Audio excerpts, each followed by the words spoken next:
Auto theft victims are raising awareness about a way to track down who stole your vehicle. Well, thieves are leaving their personal information connected to the car, but investigators say are investigators taking this tip seriously.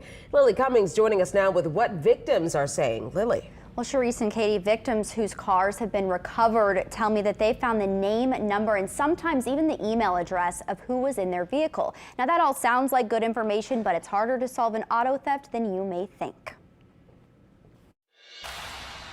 We spoke to the creator of Stolen Autos NOLA, an Instagram page helping people recover their vehicles that now has more than 7,200 followers. Victims have reached out to the page offering this tip. When these kids get in these cars, a lot of the times they're taking them for joyrides and they want to listen to their music.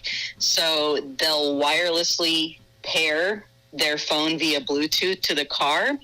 And once they do that, it saves their phone ID. It says Lily's iPhone now. It will pop up under devices. You can see Lily's iPhone listed here. It will also save like phone book data and calls made. But you may not realize this unless you get your car back and try to connect your device.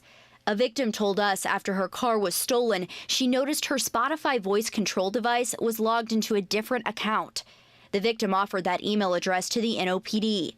She told us in a statement, quote, "I came forward with the info about the Spotify car thing. They didn't want it, nor did they want to aid in asking if any of my neighbors had camera footage. In fact, the only thing they really cared about was if I had a weapon in the car, which I didn't." I've had a couple of people straight up say that the police aren't interested in that information or that there's nothing that they can really do with it, which, you know, I don't know how true that is. Retired NOPD Assistant Superintendent Marlon DeFillo says it depends on the investigator. In all likelihood, have at least a possession of stolen property, but it would take the investigator to have that tenacity to go out and find those individuals. Harder evidence is needed to prove the person stole the vehicle. You have a crime where you have very limited witnesses, and if you don't have video to support that, that makes it even more difficult. While the NOPD faces manpower shortages, others are taking the tips. I talked to one detective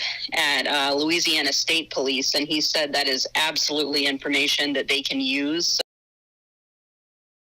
We reached out to the NOPD this afternoon about their alleged response to the tips, but we have not heard back. A few hours ago, police did tweet that they've arrested a dozen people in connection to vehicle burglaries or thefts within Orleans Parish. All right, we got some good news there. Thank you so much, Lily.